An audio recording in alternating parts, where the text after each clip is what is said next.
ಎಲ್ರಿಗೂ ನಮಸ್ಕಾರ. ನಾನು ನಿಮ್ಮ ಶ್ರೀನಾಥ್. ಕನ್ನಡ ಫ್ಯಾಕ್ಟ್ರಿ ಯೂಟ್ಯೂಬ್ ಚಾನಲ್ಗೆ ನಿಮ್ಮೆಲ್ಲರಿಗೂ ಮತ್ತೊಮ್ಮೆ ಸ್ವಾಗತ ಸುಸ್ವಾಗತ. ಇವತ್ತಿನ ವಿಡಿಯೋದಲ್ಲಿ ನಾವು ಫೇಸ್ಬುಕ್ನ ಕಂಡುಹಿಡಿದಿದ್ದು ಯಾರು ಹಾಗೂ ಅದರ ನಿಜವಾದ ಓನರ್ ಯಾರು ಅಂತ ತಿಳ್ಕೊಳ್ಳೋಣ.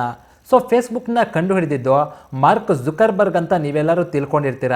ಗೂಗಲ್ನಲ್ಲಿ who is the owner of Facebook ಅಂತ ಸರ್ಚ್ ಮಾಡಿದ್ರೆ ಅವರ ಹೆಸರು ಮತ್ತು ಫೋಟೋನೇ ತೋರಿಸುತ್ತೆ. ಆದರೆ ಫೇಸ್ಬುಕ್ನ ಕಂಡುಹಿಡಿದಿದ್ದು ನಮ್ಮ ಭಾರತೀಯ ಅನ್ನೋದೇ ನಿಜ. ನಿಮಗೆ ಇನ್ನೂ ಏನಾದರೂ ಗೊಂದಲವಿದ್ದರೆ ಇಡೀ ಇಂಟರ್ನೆಟ್ನಲ್ಲೇ ಒರಿಜಿನಲ್ ಇನ್ಫಾರ್ಮೇಷನ್ ಕೊಡುವ ವೆಬ್ಸೈಟ್ ಅಂದರೆ ಅದು ವಿಕಿಪೀಡಿಯಾ ಮಾತ್ರವೇ. ಅಲ್ಲಿ ನೀವು ಫೇಸ್ಬುಕ್ನ ನಿಜವಾದ ಓನರ್ ಯಾರು ಅಂತ ಸರ್ಚ್ ಮಾಡಿದ್ರೆ ನಿಮಗೆ ದಿವ್ಯ ನರೇಂದ್ರ ಅನ್ನುವ ಹೆಸರು ಬರುತ್ತೆ. ಈ ದಿವ್ಯ ನರೇಂದ್ರ ಅವರು ಕಂಡುಹಿಡಿದ ಫೇಸ್ಬುಕ್ಗೆ ಮಾರ್ಕ್ ಜುಕರ್ಬರ್ಗ್ ಹೇಗೆ ಒಡೆಯನಾದ, ಇದರ ಹಿಂದಿರುವ ಮರ್ಮವೇನು ಅಂತ ಈಗ ತಿಳ್ಕೊಳ್ಳೋಣ. ದಿವ್ಯ ನರೇಂದ್ರರವರ ತಂದೆ ತಾಯಿ ಭಾರತೀಯ ಮೂಲದ ಅಮೆರಿಕನರಾಗಿರ್ತಾರೆ ಹಾಗೂ ಅವರಿಬ್ಬರು ವೃತ್ತಿಯಲ್ಲಿ ವೈದ್ಯರಾಗಿ ಕೆಲಸ ಮಾಡ್ತಾ ಇರ್ತಾರೆ. ತಮ್ಮ ಮಗನಾದ ದಿವ್ಯ ನರೇಂದ್ರರವರನ್ನು ಕೂಡ ಡಾಕ್ಟರ್ ಮಾಡಬೇಕು ಅಂತ ತುಂಬ ಆಸೆ ಇಟ್ಕೊಂಡಿರ್ತಾರೆ. ಆದರೆ ದಿವ್ಯ ನರೇಂದ್ರರವರಿಗೆ ಮಾತ್ರ ಕಂಪ್ಯೂಟರ್ ಸೈನ್ಸ್ ಕಡೆಗೆ ಹೆಚ್ಚಿನ ಆಸಕ್ತಿ ಇರುತ್ತೆ. ಆದ್ದರಿಂದ ಅವರು ಹಾರ್ವರ್ಡ್ ಯೂನಿವರ್ಸಿಟಿಯಲ್ಲಿ ಕಂಪ್ಯೂಟರ್ ಸೈನ್ಸ್ ವಿದ್ಯಾರ್ಥಿಯಾಗಿ ಸೇರಿಕೊಳ್ತಾರೆ. ಆ ಸಮಯದಲ್ಲಿ ಅವ್ರಿಗೆ ಮಾರ್ಕ್ ಜುಕರ್ಬರ್ಗ್ ಪರಿಚಯ ಆಗ್ತಾರೆ. ನಂತರ ಅವರು ಇಬ್ಬರು ಒಳ್ಳೆಯ ಸ್ನೇಹಿತರು ಕೂಡ ಆಗ್ತಾರೆ. ಕೆಲವು ದಿನಗಳ ನಂತರ ದಿವ್ಯ ನರೇಂದ್ರರವರಿಗೆ ಫೇಸ್ಬುಕ್ ಬಗ್ಗೆ ಐಡಿಯಾ ಬಂದು ಅದರ ಬಗ್ಗೆ ವರ್ಕ್ ಮಾಡ್ತಾ ಇರ್ತಾರೆ. ಆಗ ಅದರಲ್ಲಿ ಸ್ವಲ್ಪ ಟೆಕ್ನಿಕಲ್ ಪ್ರಾಬ್ಲಮ್ ಬರುತ್ತೆ.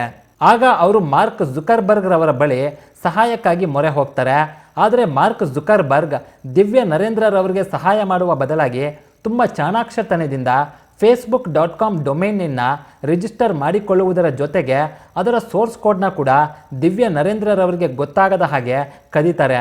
ಇದನ್ನು ತಿಳಿದ ದಿವ್ಯ ನರೇಂದ್ರ ಯೂನಿವರ್ಸಿಟಿ ಲೆವೆಲ್ನಲ್ಲಿ ಕಂಪ್ಲೇಂಟ್ ಮಾಡ್ತಾರೆ.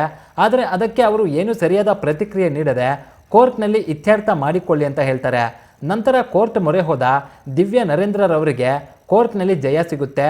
ಕೇಸ್ ಇವರ ಪರವಾಗಿಯೇ ಆಗಿ ಮಾರ್ಕ್ ಜುಕರ್ಬರ್ಗ್ ತಪ್ಪಿತಸ್ಥ ಅಂತ ಫೈನಲೈಸ್ ಆಗುತ್ತೆ.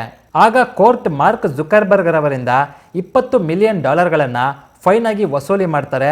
ಹಾಗೂ facebook.com ಆಲ್ರೆಡಿ ಪಬ್ಲಿಕ್ ಲಿಸ್ಟೆಡ್ ಹಾಗೂ ರಿಜಿಸ್ಟರ್ ಆಗಿದ್ದರಿಂದ ಫೈನ್ ವಸೂಲಿ ಮಾಡಿ facebook.com ಒಡೆತನವನ್ನು ಮಾರ್ಕ್ ಜುಕರ್ಬರ್ಗ್ ರವರಿಗೆ ಕೊಡಲಾಗುತ್ತೆ. ಈ ರೀತಿ ಮಾರ್ಕ್ ಜುಕರ್ಬರ್ಗ್ ನಮ್ಮ ಭಾರತೀಯ ಕಂಡುಹಿಡಿದ ಫೇಸ್ಬುಕ್ನ ತುಂಬ ಚಾಣಾಕ್ಷತನದಿಂದ ಕದ್ದು ಈಗ ಅವರು ಒಳ್ಳೆಯ ದುಡ್ಡು ಮತ್ತು ಹೆಸರನ್ನು ಸಂಪಾದಿಸಿದ್ದಾರೆ.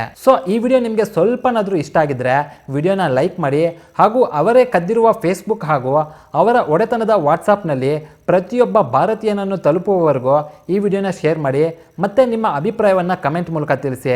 ಇಂತಹ ಮತ್ತಷ್ಟು ಇಂಟ್ರೆಸ್ಟಿಂಗ್ ವಿಡಿಯೋಗಳಿಗಾಗಿ ನಮ್ಮ ಕನ್ನಡ ಫ್ಯಾಕ್ಟ್ರಿ ಯೂಟ್ಯೂಬ್ ಚಾನಲ್ನ ಸಬ್ಸ್ಕ್ರೈಬ್ ಮಾಡ್ಕೊಳ್ಳಿ ಅಂತ ಹೇಳ್ತಾ ಈ ವಿಡಿಯೋನ ಮುಗಿಸ್ತಾ ಇದ್ದೀನಿ. ವಿಡಿಯೋ ನೋಡಿದ್ದಕ್ಕೆ ಧನ್ಯವಾದಗಳು.